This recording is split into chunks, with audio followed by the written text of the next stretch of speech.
Hello guys, Omni here. There was an announcement made today that honestly worries me a little bit about what is going to be happening in the future of films. And with the advancement in technology, CGI, de-aging, and all that magical mystery that we've been seeing here recently that's been making a lot of advancements in the past couple of years. I thought this day would come eventually, and in a way, it already did with Rogue One, but not in this way. And I'm honestly surprised it's already happening. And this, I think, is a bad precedent or a worrisome precedent to set for the future of film. And it's happened. We're bringing back somebody who has been dead for 64 years, not just to reprise a role. In Rogue One, Peter Cushing, they recreated him through voice algorithms, through archival audio recordings from stuff like that, and brought him back to an existing role, to a franchise he was already a part of. And that wouldn't make sense at that time period to not have him in it. Completely reasonable reason. We've seen advances in de-aging and stuff like that. But this is definitely, I think, a completely different beast. For 64 years, this actor, James Dean, iconic, legendary actor, James Dean, has been cast in a brand new film as a secondary lead character. What? Honestly, this is the point where I'm a little concerned about where this is going. If we're going to, so their reasoning, I think, is complete BS. I think this is literally just to see if they can do it. Because I was reading additionally that the company in charge of the CGI on this has been doing this kind of thing with Nelson Mandela in South Africa for educational and historical videos and stuff like that, to help people learn about certain people and their events, their lives and stuff like this. And it's bleeding into this. This is straight up taking a job. This is a person who's been dead for 64 years, taking a job away from a potential new James Dean. Like, this is seriously, this is like such an ethical thing, an ethical line that we are definitely crossing here. And I tweeted about this earlier when I first saw this news, and everything here in the past couple of years has been about equal opportunity and equal representation in the film industry. We're finally seeing a huge turnaround in female directors, producers, people of color getting their dues, getting their chances to be shown, and getting equal fair opportunities. Are getting there, not all the way there yet. Definitely still got a long way to go in a lot of those respects. But one line I didn't think we were going to be getting to here recently is fighting for equal opportunities and representation for freaking living people. Like, this legitimately upsets me a little bit. Rather than find the next James Dean, let's just cast a fake James Dean. It's not even him. He has no ability to give consent in this. And if you say, oh, the family, okay, I've got an counter argument for your family thing. Now, this is maybe my just lack of faith in humanity. But, we'll go in. Let me just go in and we'll talk about the director, Anton Ernst's comment on why they went with James Dean. We searched high and low for the perfect character portray the role of Rogan, which has some extreme complex character arcs. And after months of research, we decided on James Dean. We feel very honored that his family supports us and will take every precaution to ensure that his legacy as one of the most epic film stars to date is kept firmly intact. The family views this as his fourth movie, a movie he never got to make, and we do not intend to let his fans down. So, for one, I want to say that, at least on my stance as far as his family is okay with this. Whatever family he has left has at this point, after the 64 years since his death, he the family that he has left has as minimal connection to him outside of his legacy as possible. Maybe that's just me being a pessimist. Maybe that's me being like overly critical or harsh on this whole situation. But them just being sure can just be blamed, thrown down to just needing as much as, oh, if you don't screw this up, we'll take our paycheck though. Because they're not going to do this for free. There's no way they would. They usually compensate the families and stuff like that for these types of matters, since they are the what's the word? They control the estate of James Dean, so they need their permission and for his likeness and all that stuff. Since it's just, I don't know. I don't fully believe that your family has ability to control your consent post death. That's just my personal opinion. I think that's completely a stretch of the imagination, especially after whoever your descendants are, after a 64-year gap. I feel like their intentions aren't always going to be altruistic. And this is another thing. We're not looking for the next James Dean. I do not believe you couldn't find somebody to fill this role. Oh, only James Dean can handle a extreme complex story arc such as this. Bull crap. That is complete BS. And this takes me down another road, and it's not completely in this wheelhouse, so to speak. Not too much.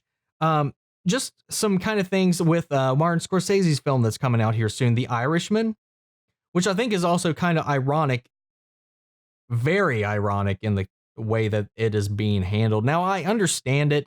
The film follows a singular character, the Robert De Niro's character in this film, through various points of his life. You know, back in the day, you would cast a different actor to play each of those roles, unless it was like within a close or reasonable time frame of the person they're playing, and they could just like make up them and make him look a little bit younger. But if there was like a drastic age difference, they would always cast a different actor. And for sake of consistency, and with the advancement of this same technology that's probably being implemented here, they just de-age Robert De Niro to play the same character throughout all of these stages of his life. The irony to this is that Robert De Niro got his big break. You can argue that he was made Robert De Niro by the first film that he really got to stand out in, I feel like, with The Godfather, or Godfather Part 2, when he was playing a young Marlon Brando. He was the person who will not have that chance in a film like this. That is also playing in that there's some young actor out there that could have their break, be the next James Dean, be the next Robert De Niro, because of this creepy Skynet-esque future where deepfakes, AI algorithms are recreating people. So I'm not trying to sound as like some kind of like conspiracy theorist or some like naysayer of technology advancements, but this does pose ethical questions for living, working actors. You know, with The Irishman, you know, for the sake of consistency of the film, I can argue that de-aging De Niro is more cost effective than hiring multiple people to play the same character throughout the film. But at the same time, it doesn't give any other actors the same opportunity that De Niro himself got, playing a younger version of an existing character played by another person. This is another thing. This is actually taking that to one whole other level. Again, are we going to have to try to start fighting for the roles, the rights to work for people who are breathing and living and walking around? This is higher than being discriminatory of race, of gender, of sexuality, of creed. This is everybody walking the planet, every actor working, walking, breathing right now. If this furthers, this is just like, they can just be like, oh, that's cool. Let's cast Carrie Fisher in a movie. You know, there was debate about that as it was, which they decided against doing that to savor her legacy and keep it the way it is, rather than CGI recreating her for Rise of Skywalker. They completely shifted the story from what we're learning here recently, that's come out about the direction those films were going to go. We're going to end with Carrie Fisher in a much larger role than she will have now, at least as far as we can know at this point.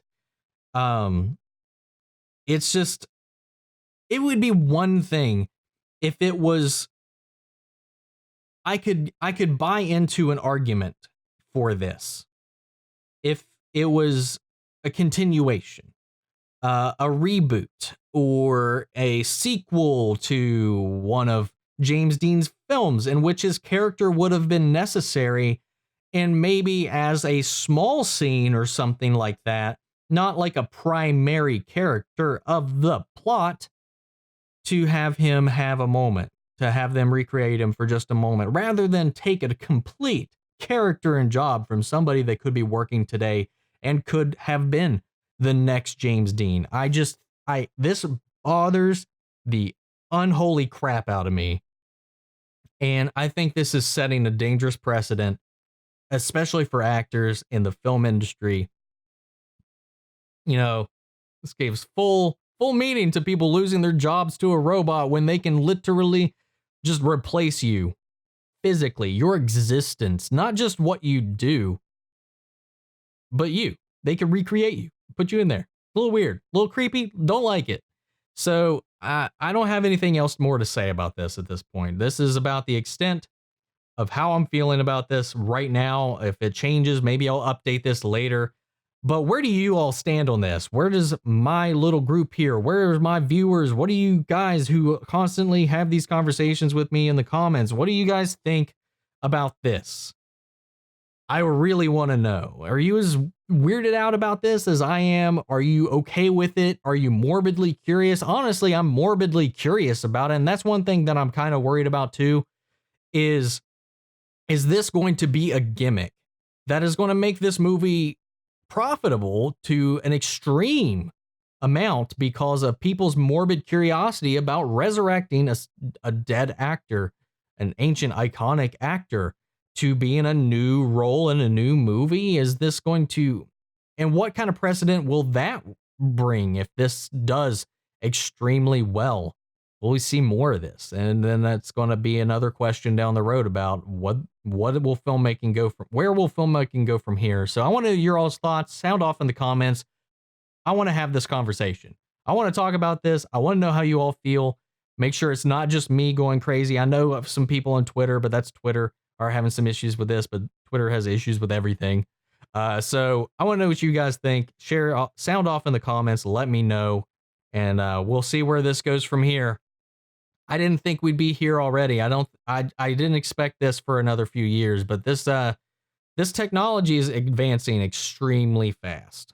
So who knows? Who knows what the next thing we'll be talking about will be? But that's it for this video, guys. If you like this video, if you like my thoughts, my views, or just hear me complain about it, because sometimes I can get a little whatever when I'm in a mood. But thank you guys. If you like the video, please support the channel and this video by liking, commenting, subscribing. I really appreciate you guys. Appreciate you putting up with me. Sometimes I can be a little much, but I appreciate all of you. Everybody that's new here, thank you all for stopping in, and I'll catch you guys in the next video. Take care, everybody. Who knows? Maybe in the next video, I'll be a CGI replacement. Maybe James Dean will be here making YouTube videos for people. That's it, guys. Take care.